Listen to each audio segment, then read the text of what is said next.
Halo semuanya, kami dari kelompok 3 Stereo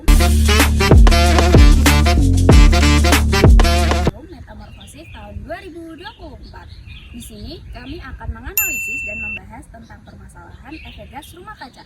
Sebelumnya, perkenalkan, nama saya Yulia Salsabila, biasa dipanggil Salsa dengan NIM 2404110028 dari Program Studi Pendidikan Ilmu Pengetahuan Alam. Perkenalkan, nama saya Nova Fakhrul Christian, bisa dipanggil Fakmi, dengan NIM 2404120002 dengan Program Studi Ilmu Lingkungan. Dan perkenalkan, nama saya Alfi Devrian Krisnanda, dengan biasa dipanggil Halfitz, dengan NIM 2404120059 dari Prodi Ilmu Lingkungan.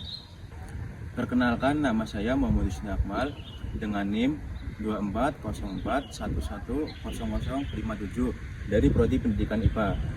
Perkenalkan, saya Arfani Mujana Siti, biasa dipanggil Ivania, dengan NIM 2404110068 dari Prodi Pendidikan Ilmu Pengetahuan Alam. Perkenalkan, nama saya Samanoni Ramadhani, NIM 2404120006 dari Prodi Ilmu Lingkungan. Perkenalkan, nama saya Sakadi Ariana Kesa, biasa dipanggil Saka, dengan NIM 2404110029 dari Prodi Pendidikan IPA. Perkenalkan, nama saya Kevin Arisma Wida, biasa dipanggil Tara, dengan NIM 2404120068 dari Prodi Ilmu Lingkungan. Perkenalkan, nama saya Fitri Haritahani, biasa dipanggil Tari, dengan NIM 2404110095 dari Pendidikan IPA.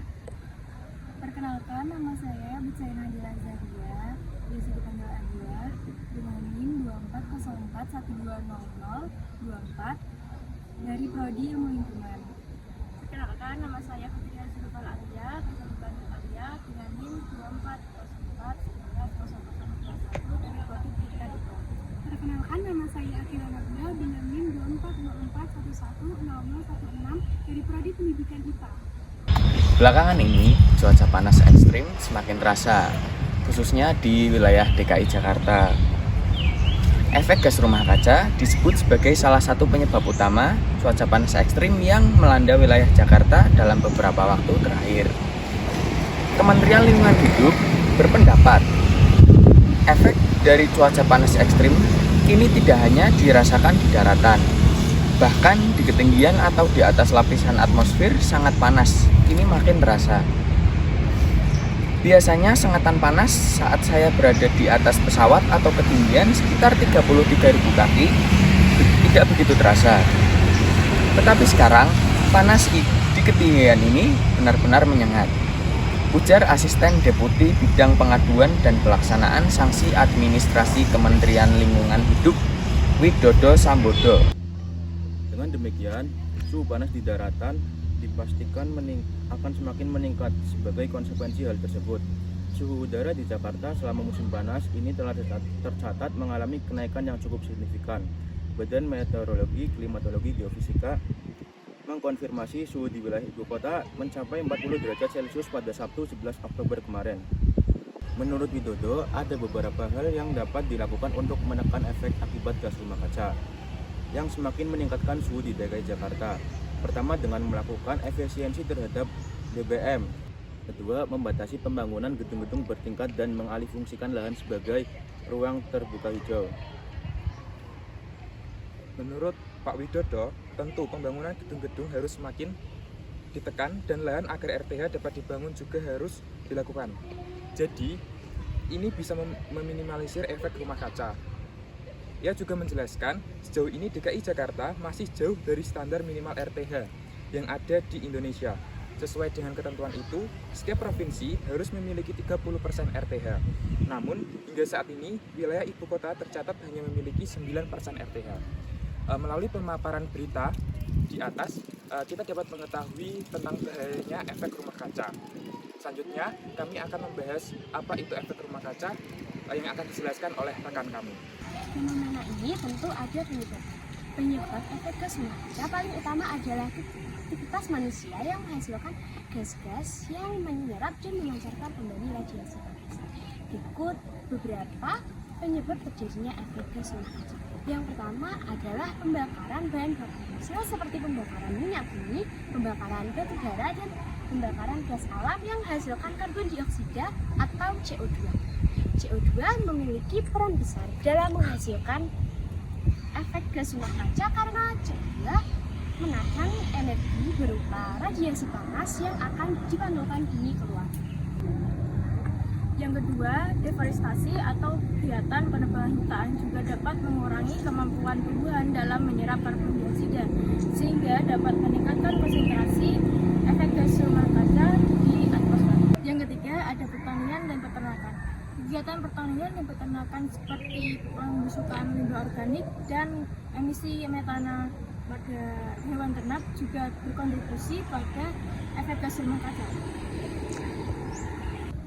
Yang keempat, ada industri. Berbagai banyak industri seperti pabrik dan mesin juga menghasilkan emisi gas-gas rumah kaca seperti CO2, belerang dioksida, dan nitrogen oksida. Yang kelima, ada penggunaan freon dan CFC juga berkontribusi pada efek rumah kaca meskipun penggunaannya telah dikurangi dengan adanya peraturan internasional.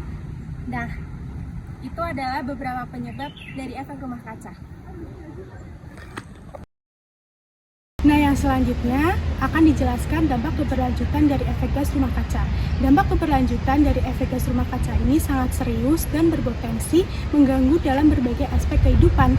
Beberapa dampak utamanya yang pertama yaitu perubahan iklim. Peningkatan suhu global akibat dari efek gas rumah kaca ini dapat menyebabkan perubahan iklim yang signifikan, termasuk pada pola cuaca yang tidak menentu seperti banjir, kekeringan, badai, dan juga gelombang panas.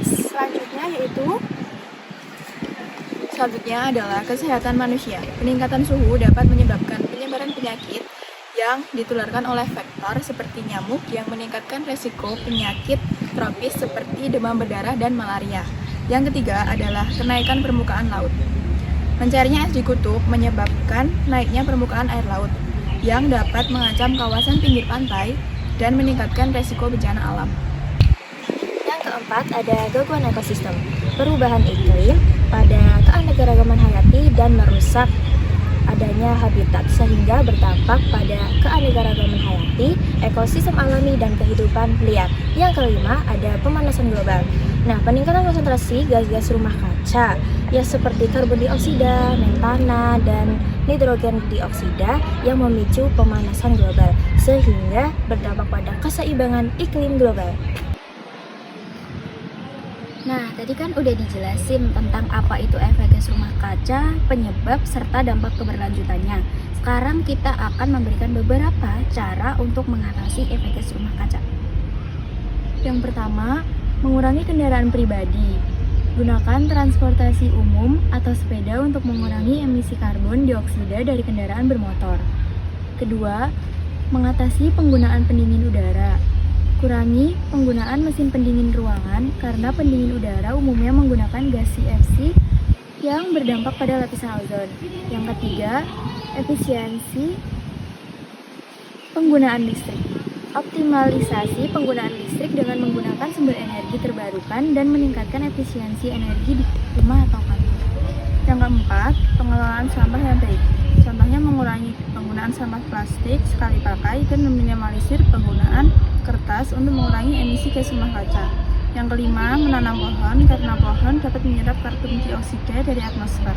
Yang keenam, menggunakan sumber energi terbarukan. Promosikan dan gunakan sumber energi terbarukan seperti solar, hidro, dan angin untuk mengurangi emisi gas rumah kaca. Kemudian yang ketujuh, dengan mengurangi emisi metana.